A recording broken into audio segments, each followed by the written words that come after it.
Selamat pagi, Assalamualaikum warahmatullahi wabarakatuh. Kita lanjutkan seri perkuliahan Matematika Teknik 1 dengan pokok bahasan persamaan diferensial. Apa saja yang akan kita pelajari? Yang pertama adalah konsep dasar persamaan diferensial, klasifikasinya, linearitas dan homogenitas, solusi persamaan diferensial, dan pembentukan persamaan diferensial. Persamaan diferensial banyak diaplikasikan dalam permasalahan kehidupan sehari-hari, khususnya yang berkaitan dengan keteknikan.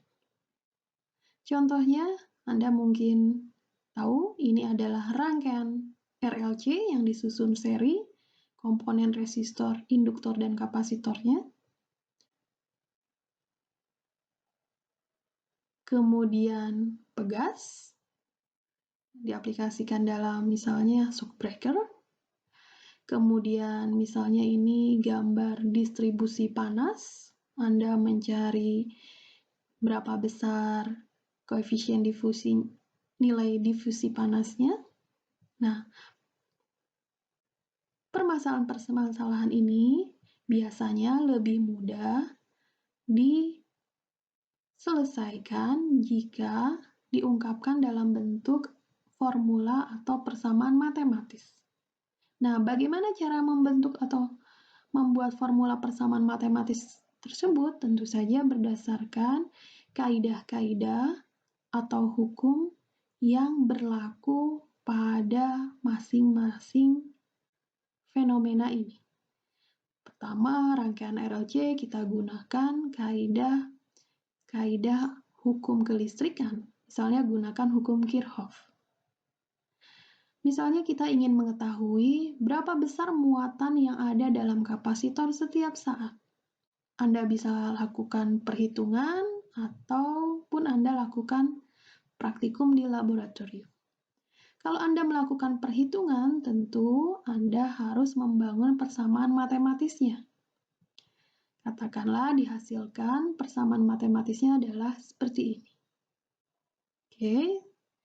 Kemudian Anda ingin mencari berapa besar perubahan panjang pada pegas. Misalnya pegas ini diregangkan atau ditekan. Misalnya pegas bergerak kalau sama dengan 0, kita gunakan kaidah mekanika, berarti tidak ada redaman gitu ya. Dan hukum Newton diperoleh bentuk formula matematisnya seperti ini. Maka setiap saat kita bisa tahu berapa panjang, berapa perubahan panjang dari pegas itu. Kemudian berkaitan dengan heat diffusion, kita gunakan kaidah-kaidah termodinamika. Kita bisa menghitung berapa besar laju energi atau besarnya heat diffusion kalau dia ada di ruang X, hanya berubah di dimensi X setiap waktu. Nah, persamaan-persamaan ini bentuknya dikenal sebagai bentuk persamaan diferensial. Oke, bentuk persamaan diferensial misalnya dibuat secara umum seperti ini. Jadi dia berupa sebuah turunan ya. Jadi variabel Y berubah terhadap X atau kita tulis ddx dari Y. Bisa juga Anda tuliskan Y aksen atau F aksen X, di mana X adalah variabel bebas. Dari sini bisa kita definisikan bahwa sebuah persamaan diferensial merupakan suatu persamaan yang menghasilkan fungsi yang tidak diketahui, yaitu Y yang ingin kita cari ya, terhadap turunannya, nih, X, dengan satu atau lebih variabel bebas. Pada contoh ini, variabel bebasnya hanya 1X. Kemudian kita lihat klasifikasi persamaan diferensial berdasarkan banyaknya variabel bebas. Jika hanya mempunyai satu variabel bebas, dikatakan sebagai persamaan diferensial biasa, PDB. Contohnya ini, dia berubah hanya terhadap waktu. atau berubah hanya terhadap X. Kemudian kalau dia mempunyai lebih dari satu variabel bebas, dikatakan persamaan diferensial parsial. Contohnya ini. Variabel bebasnya ada T dan X. Atau ini X dan Y. Kemudian klasifikasi persamaan diferensial berdasarkan tingkat atau orde. Ada yang dikatakan persamaan diferensial biasa orde 1. Kita ambil yang persamaan diferensial biasa ya. Orde 1, contohnya seperti ini. Atau kita kenal di turunan pertama. Oke, diturunkan 1 kali. Kalau orde 2 berarti diturunkan 2 kali atau turunan keduanya. Dilanjutkan terus sampai orde paling tinggi, katakanlah orde ke N, maka formulanya seperti ini. Diturunkan sampai N. Kemudian ada yang dikatakan linearitas dan homogenitas. Sebuah persamaan diferensial orde ke N dikatakan linier bila dinyatakan dalam bentuk persamaan berikut. Dengan nilai masing-masing koefisiennya, yaitu pada A0 tidak sama dengan 0. Maka dikatakan linier. Jika tidak, dalam hal ini A0-nya adalah sama dengan 0, maka persamaan diferensial dikatakan tidak linier atau non-linier. Kemudian, jika koefisien konstanta A0, A1, sampai AN adalah konstan, maka disebut persamaan diferensial linier dengan koefisien konstan. Jika A0, A1, dan AN ini adalah berupa variabel, misalnya nih ya, variabel X, maka dikatakan sebagai persamaan diferensial linier dengan koefisien variabel. Kemudian Anda lihat di persamaan ini, di sisi kanannya sama dengan fx. Betul ya? Jika nilai fx sama dengan 0, maka dikatakan sebagai persamaan diferensial linier yang homogen. Jika fx-nya tidak sama dengan 0 atau berupa nilai tertentu, bisa konstanta atau variabel, dikatakan persamaan diferensialnya adalah non-homogen. Sekarang kita lihat contohnya. Tentukan jenis persamaan diferensial berikut. Anda lihat rangkaian RLC tertutup tanpa sumber tegangan. Kita buat formula matematisnya. Maka dia dikategorikan persamaan diferensial biasa, linier, karena tentu dia mempunyai nilai koefisien induktansi tertentu. L ini ada nilainya, ya kan? Homogen, karena apa? Tidak ada sumber tegangan pada rangkaian listrik RLC ini. Ditandai dengan persamaannya sama dengan 0. Orde 2, karena kita mencari muatan yang ada di dalam kapasitor, muatan adalah turunan kedua dari arus listrik, ya. Nih. Koefisiennya gimana? Nah, kalau induktansinya nilainya tetap, ya koefisiennya konstan. Kalau nilai induktansinya berubah-ubah berupa variabel, koefisiennya variabel. Kemudian sekarang kalau rangkaian RLC ini kita hubungkan dengan sebuah sumber tegangan, maka persamaannya seperti ini.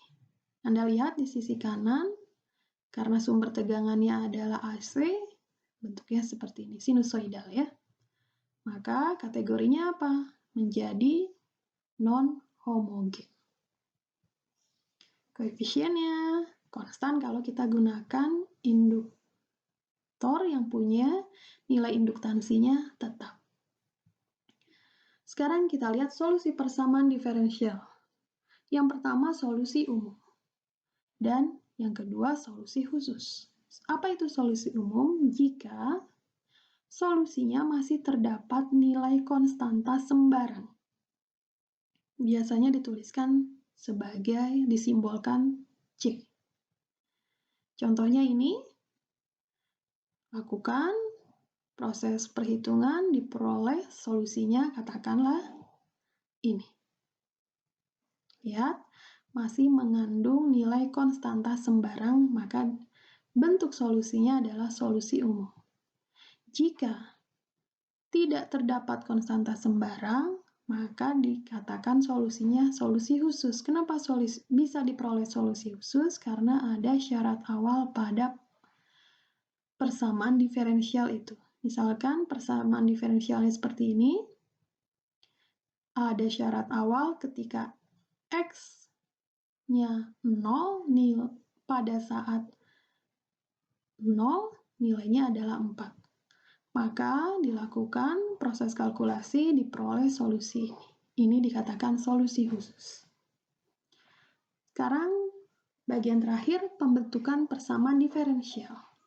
Secara matematis, persamaan diferensial muncul jika ada konstanta sembarang dieliminasikan dari suatu fungsi tertentu yang diberikan. Bagaimana caranya?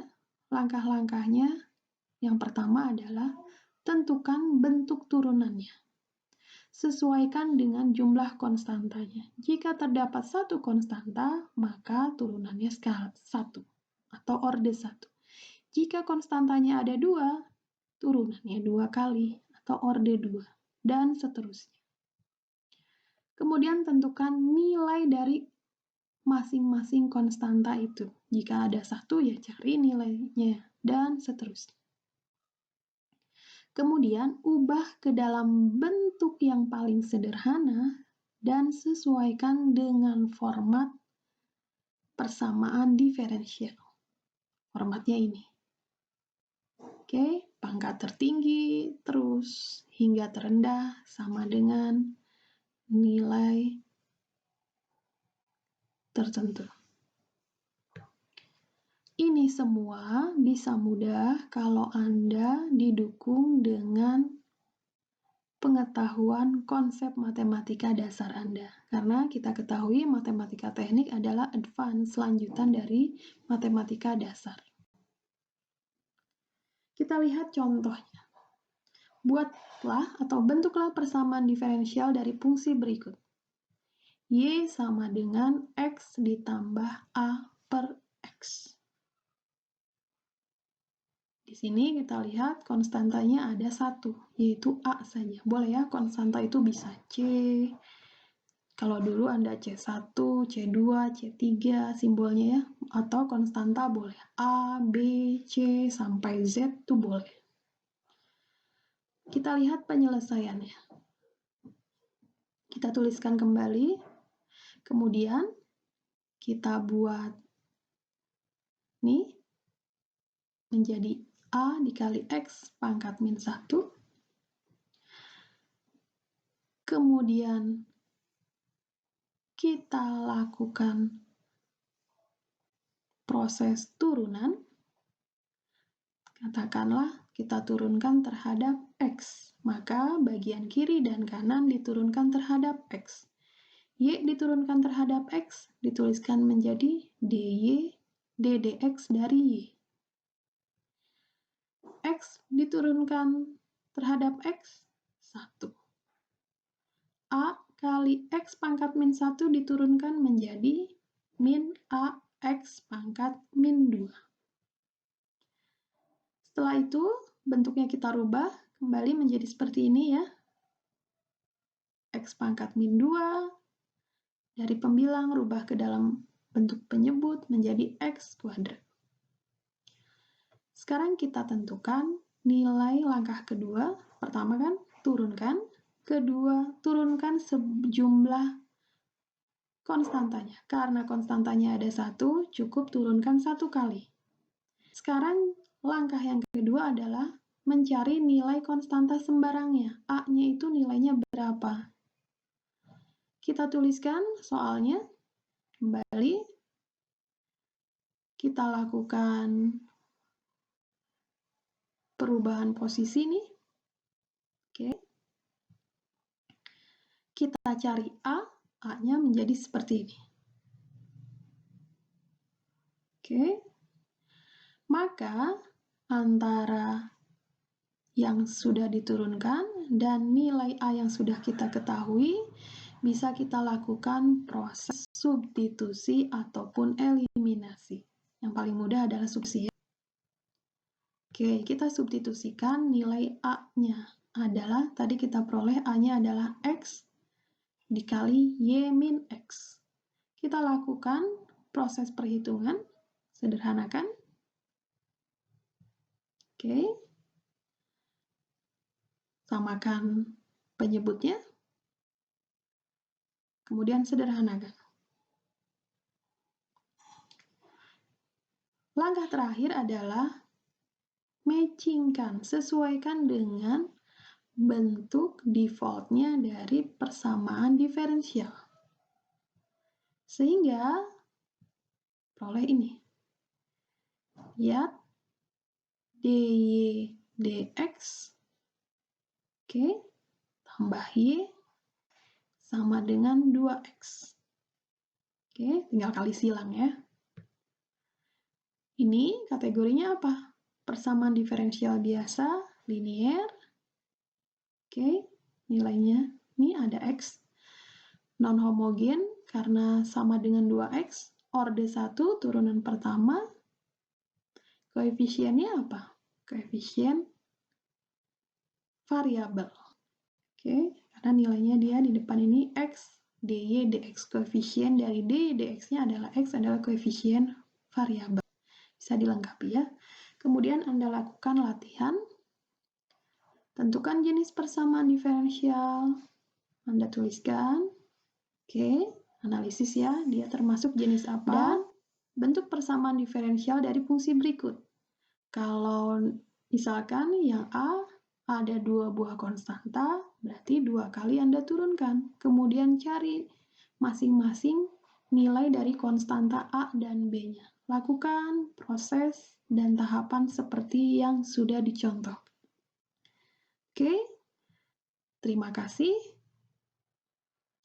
Selamat pagi. Assalamualaikum warahmatullahi wabarakatuh.